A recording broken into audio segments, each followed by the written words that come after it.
So this is a series I'm starting on my YouTube channel now using rFactor 2 and the very much loved next gen touring cars. These include the Mitsubishi, the Chevrolet, the Ford, the BMW and the Civic, and even the Toyota Avensis, so there's a good variation in the cars. The one you're looking at right now is the first of the teams I've made. I've made all these liveries myself, made up the names. There's a few real people in there, but I think there's only 2 or 3 including myself. The car you're looking at right now is the Citra Honda Civic of Nicholas Rees. He's got a teammate called Jörg Dernhert in the number 15 car. The next car is the Red Bull Honda Civic as well, which is just an absolutely gorgeous bit of kit. I'm really chuffed with the livery and how this one turned out actually. Then you've got the independent Gail Estes in the Group M Civic. It's actually white on one side and black on the other. Then there's the independent Dylan Kelly in the first of the Toyota Avensis.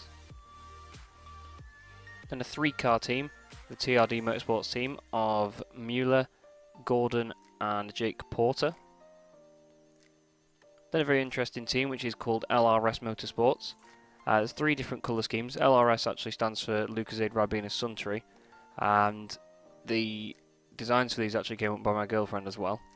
She's actually one of the drivers in the team as part of obviously helping out. The first one you see before you is the Orangina colour scheme. That's driven by Raphael Boudon. Beth Johnson's is the Lucozade white and orange car that you can see before you now. And the third of them is Logan Pierce in the Ribena colour scheme. Next up is the East Coast Hydrographics BMWs of Mark Scott and Warren Thomas. These two proved to be pretty quick in pre-season testing. You've then got the World Rebalanced Chevrolet of Sergei Korovo. The Privateer Chevrolet of Declan Fields. Then you've got the 2 Aer Lingus cars of Blake Martin and Adam Kahn. 2 Parmalat Ford Focuses of Tom Bilstra and James Holloway. The One Shore Insurance Ford Focus of Ollie Duncan. There's Marcus Hines WSP Evolution, which is a fantasy NGTC car. And then finally there's the beast that we're going to be driving. We're also in the Evo, which is the Limit Squad Evo.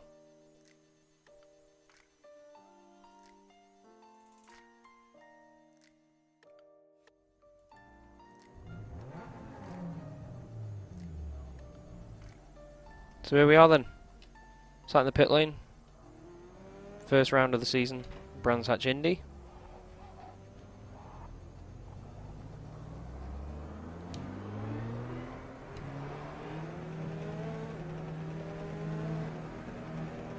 Weather's quite gloomy, it seems.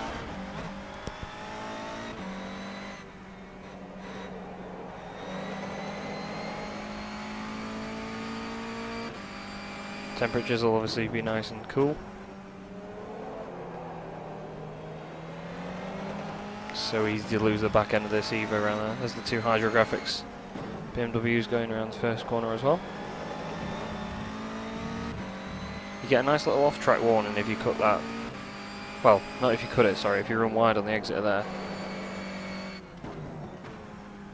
We're doing 10-minute qualifying sessions, limited to 6 laps, so the AI get their arses in gear and set a lap early, which should make qualifying sessions nice and busy. And here comes our first hot lap of the season.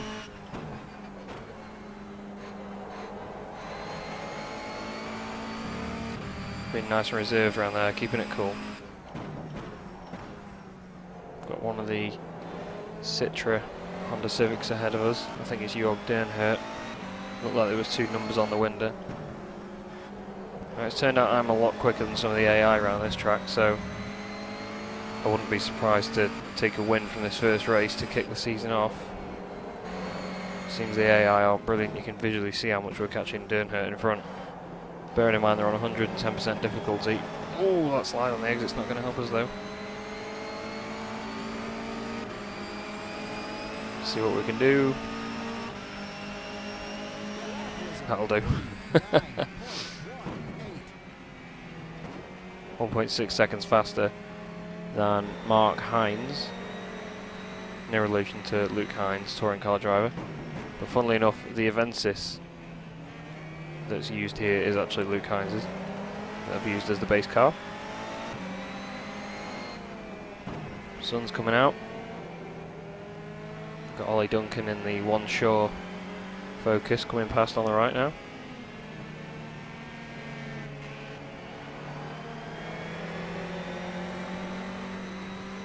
I'm just going to go in the pits and call it a day there, because I think that's pretty much qualifying done for me.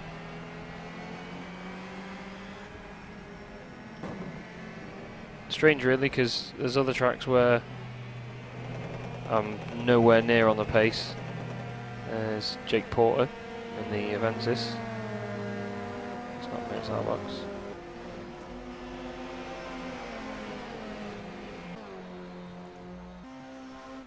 Boudon's going to be the last car to qualify.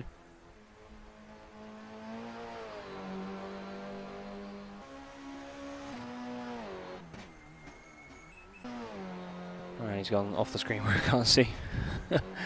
Sixth place for Boudon, 1,000th of a second behind the other BMW of Mark Scott. He's obviously going to go on to another hot lap here. And Boudon comes out the final corner for his second flying lap, might improve. Goes fourth. So that's that for qualifying. We're starting on pole. We've got a full tank of fuel. I'm going to put 20 laps in. We're going to be on the medium tyre. So hopefully this isn't too much of a walkover. But here's the first round of the season.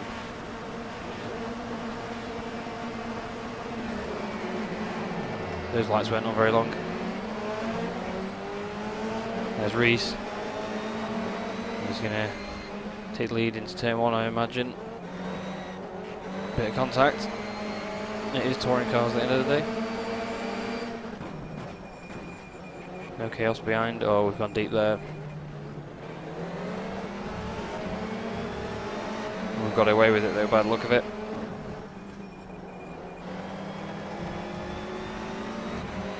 Yeah, the AI really don't like going onto the runoff area there. They also don't like this corner.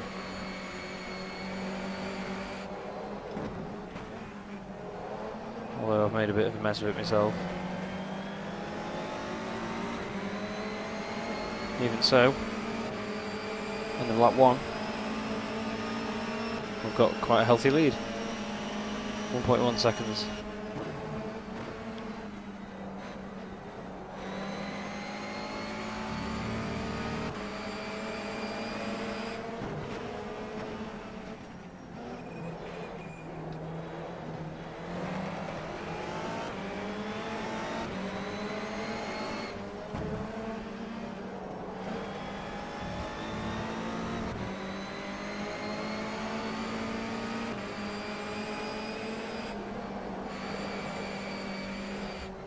Oh, that was wobbly on the brakes then.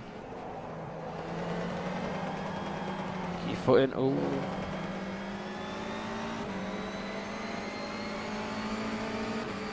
I've got the traction control on, but it is on low, so it shouldn't really have any real hindrance on me getting the tail out.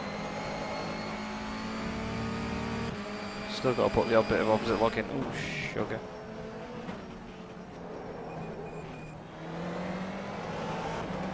Like that. It's good fun, that is.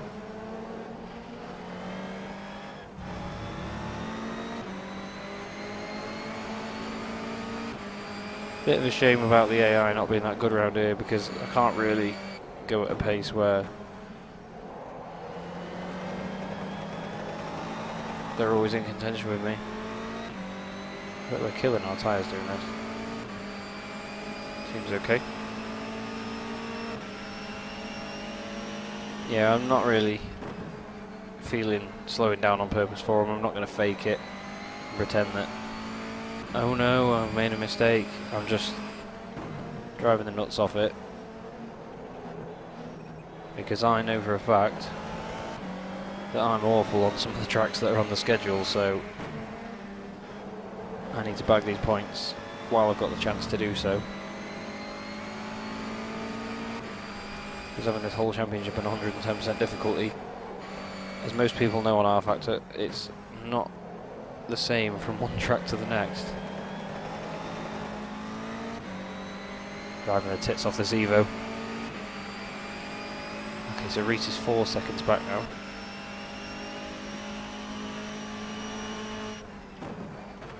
I feel like Tom Ingram.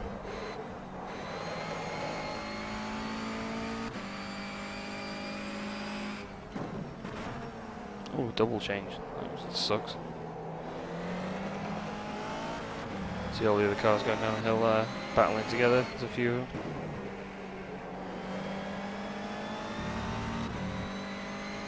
Gain like 7/10 of a second through that corner. That's probably where they lose most of their time. And they probably don't have it on the ragged edge right there.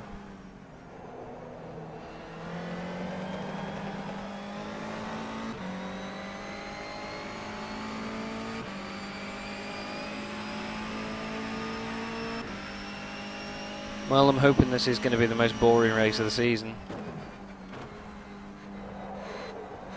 Not a great way to start the series off, I imagine.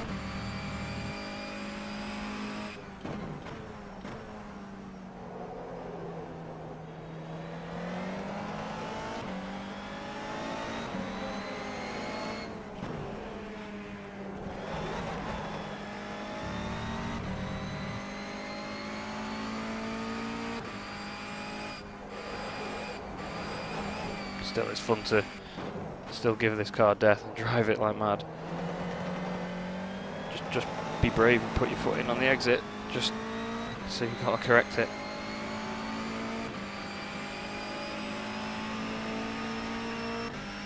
Okay, so we're a third of the way through the race. They're only 15-minute sprint races, these.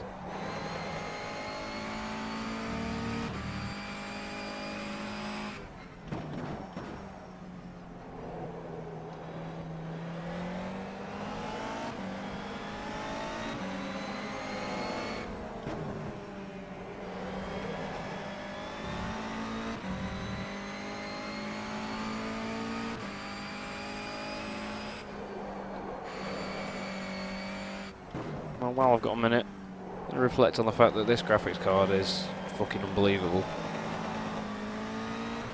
For about 2 and a bit years of owning the PC that I've got, it's been running 16 gig of Corsair Vengeance RAM on an Intel i7. But the graphics card has always been an MSI 560 Ti Twin Frozer. And it was only 1 gig, so for a lot of the stuff I was doing like this, and iRacing and recording, it wasn't the perfect tool for the job. And it's taken me a while to get the money together, but I managed to find a cheap GTX Asus 1060, 6 gig. So as you can imagine, going from a 1 gig card to a 6 gig card has been, it's just absolute night and day, absolute night and day. So to be recording, have everything on pretty much full graphics with as much anti-aliasing as you can get, and still be getting a smooth frame rate like this, I'm a very happy boy, because I can go back to doing what I love, and that's talking to myself and laughing at my own fucking jokes. However, it means that I can happily record and know that the quality of the video is decent. Because I wasn't going to continue recording videos that were jumpy and choppy. It's a pet hate of mine. Footage that isn't smooth or isn't clear. So it's nice to be in the bracket of people that can record nicely. Just hopefully we get more people watching. I'm not all about the fame or anything like that, or making money from it. It's just nice to know that I can provide something entertaining for people, because I appreciate those that do the same for me. YouTubers like Jimmy Broadbent, Empty Box, people like Markiplier even, and the likes of Jacksepticeye, who a lot of people know. But in terms of sim racing, Empty Box and Jimmy Broadbent have been my 2 inspirations to start doing this sort of thing. Even if it doesn't become a thing, even if people aren't bothered, I'm still going to put it out there and enjoy it, enjoy doing it. So, while we've got the drifty poos going on, let's just enjoy it. Let's enjoy that 14-second lead. Yeah, it's a bit ridiculous.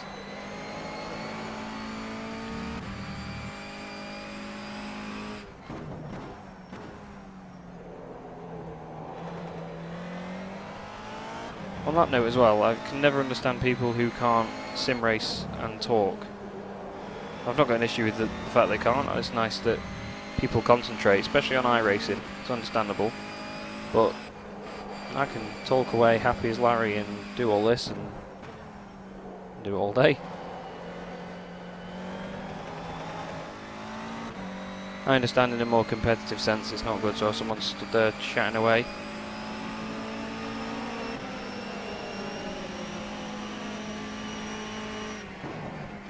Because someone like me can put you off very easily. Don't shut up. Oh shit. And that is me doing what I do worst. Look at my phone while sim racing. Now there's a distraction. You can talk as much as you want. Don't look at your phone while you're sim racing. Because I cost me and a few great lads a very good position in the 24 Hours of Spa in a silly accident trying to ring someone. Went onto the grass, panicked, overcorrected it and flung it into a wall. So don't do that. Just over 5 minutes to go now.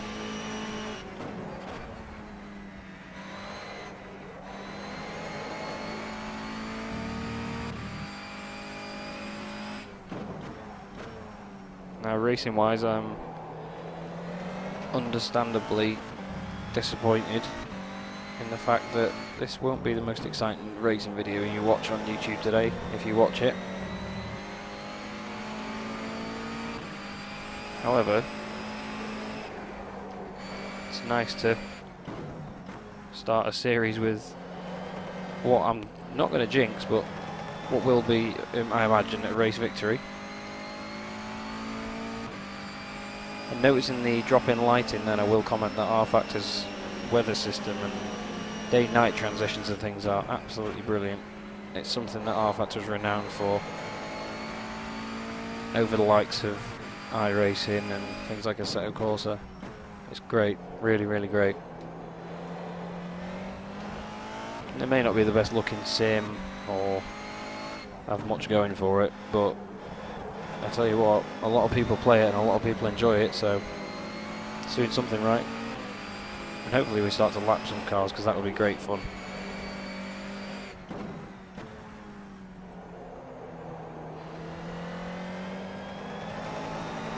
Oh, that was a big one. 3.5 minutes to go. 48.2 for my fast lap at the moment. Tyres are starting to go now, the car's running quite wide in Paddock Hill Bend.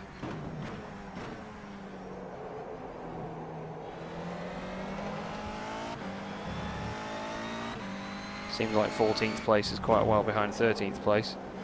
Quite important because that's the last points position that you can score. Not sure whether they'll be battling for it or not, but you know. Whee!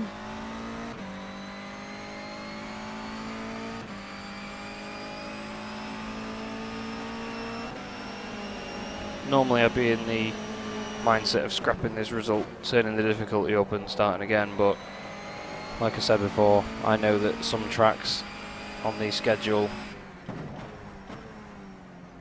I'm no good at, where the AI will be, so the talent level varies, just like it does in real life. So just call me Tom Ingram and we're going to take this win.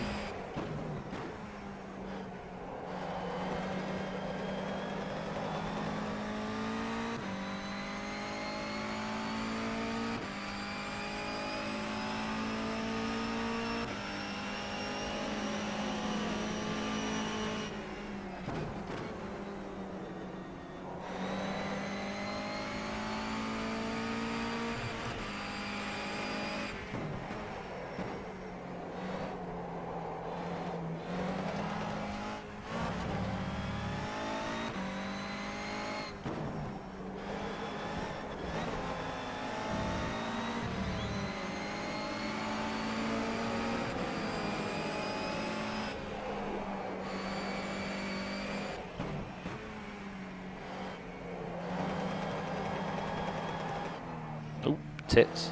That wasn't good. I'll get a fuel warning.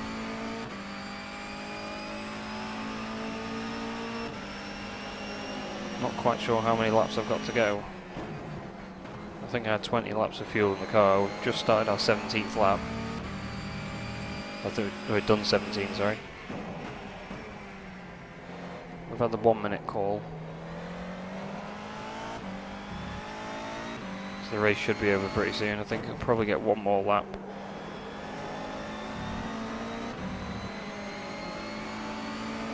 Oh shit.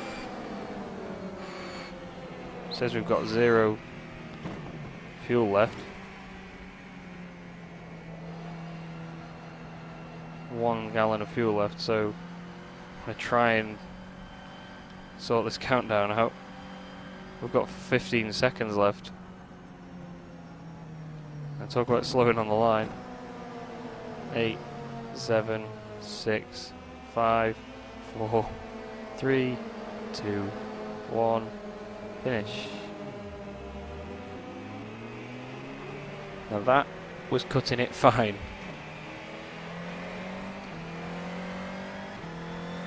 Cutting it very, very fine. But it's a win nonetheless. Followed by Nicholas Rees in second place. Warren Thomas in the BMW third. Raphael Boudon fourth. Hawkins fifth. Corriveau sixth. Fisher seventh.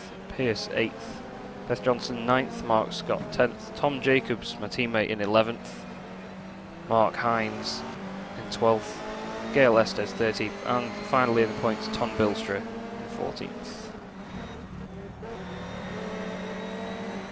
As we do one of rFactor's typically full speed slowdown laps. The car's running out of fuel. Oh, thanks, Nicholas, you twat. Yeah, I've got my foot to the floor, the car's going nowhere, mate.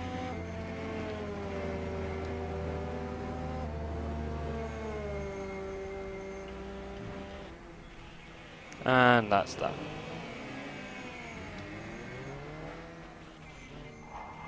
Oh, thanks, Tom.